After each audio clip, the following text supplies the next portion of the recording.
Good afternoon, Miss Mylene. Good afternoon, ma'am. Okay, Miss Mylene, can you tell me about yourself? Ma'am, my name is Mylene Tugade, 26 years old. I'm married and I have one son. Okay, I have Ma'am. few questions for you to answer, so let's start. Why do you want to work as a maid? Ma'am, I want to work as a maid to earn money for the future of my son and to help my family. Okay, why you choose Malaysia when there is a lot of other country? Ma'am, I choose Malaysia. Yes, Mylene, go ahead. What do you want to tell? Why you Ma'am, I choose want Malaysia? Ma'am, I want Malaysia because I love Asian countries. Okay, how are you qualified for this job? Ma'am, I'm qualified for this job because I'm a hardworking, I'm honest and loyal. Okay. May I know what is your education level is? Ma'am, my education is high school graduate. Okay. What is your recent working experience? Ma'am, I work as a pharmacist assistant. Okay. Have you worked abroad before? No, ma'am. Do you have experience of taking care of baby? Yes, I have ma'am Okay. because I have son Mm-hmm. and I have nieces. Okay. How about elder or older people? Have you experienced to take care? Yes, ma'am, my grandmother. How old is your grandmother when you take care of her? She is 96 years old, ma'am. Okay. Do you have any other special skills?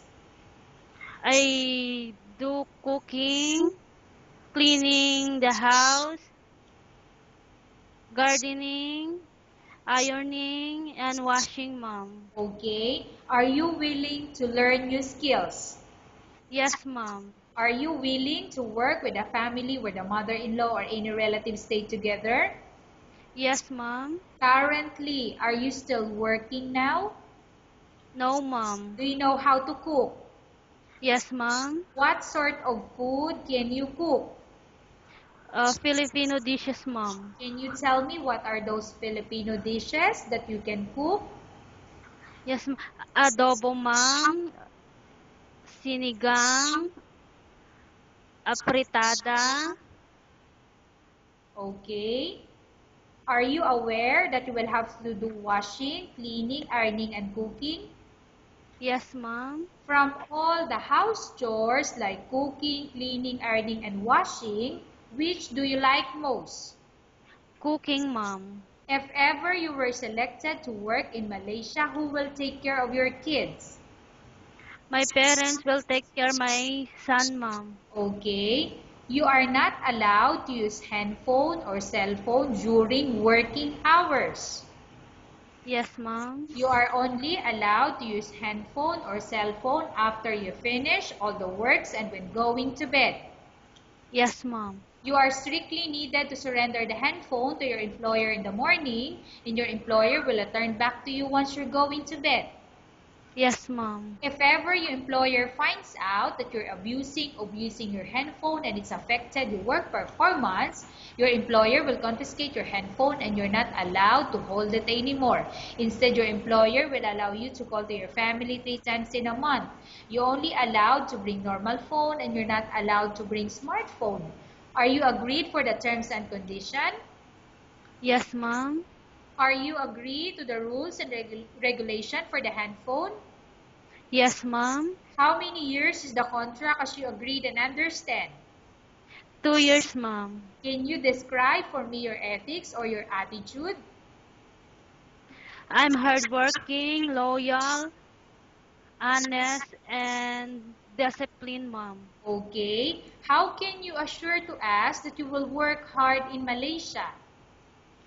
I will work hard for Malaysia to earn money for the future of my son and family, ma'am. Okay.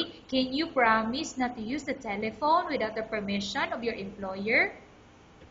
I promise, ma'am. Can you promise not to put on makeup but to dress properly while work? I promise, ma'am. Can you promise not to invite friends and relatives without the consent of your employer? I promise, ma'am. Can you promise not to ask for advance salary from your employer under any circumstances? I promise, ma'am. Do you really understand of the rules and regulation of the agency? Yes, ma'am. Do you pay any placement fee for you to come to Malaysia to work as a maid? No, ma'am. Do you have any history of sickness, example breast cancer or any other illness? No, ma'am. Do you suffer from any skin diseases, allergy or physical defect? No, ma'am. Have you suffered from any serious illness? No, ma'am. Do you smoke? No, ma'am. Do you have any tattoo in your body? No, ma'am. Do you take any prohibited drugs before? No, ma'am. Have you undergone any operation or surgery? No, ma'am. Are you medically fit? Yes, ma'am. Are you in any medication? No, ma'am. Are you allergic with any food? No, ma'am. Are you prepared to work for the employer of any race? Yes, ma'am. Are you prepared to eat the type of food or taken or given by your employer? Yes, ma'am. Are you afraid of being left alone in the house? No, ma'am. Are you afraid of dogs or other pets?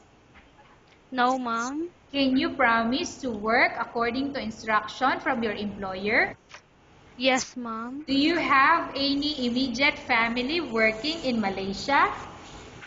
No, ma'am. Okay. Miss Mylene, we have finished our question section. Let's go to case study. I have a case study for you and I want you to answer me truthfully. Upon arrival in Malaysia within 6 months, if ever any of your family members pass away, what will you do? Will you continue to work till finish your contract or you will go back? I will continue my contract, ma'am. Okay. Tell us about yourself and why do you want to work in Malaysia as domestic helper? Ma'am, I'm Mylene Tugadi, 26 years old, married. I have one son. I will I want to work as a maid to earn money for the future of my son and to help my family. Okay, Miss Mylene, what do you want to tell to your employer who watching your video? Hi, ma'am, sir. If you will choose me as your maid, I promise I'll do my best and to continue my 2 years contract. Okay, thank you very much, Miss Mylene. We will update your agency if there's any selection made by the employer. Yes, ma'am.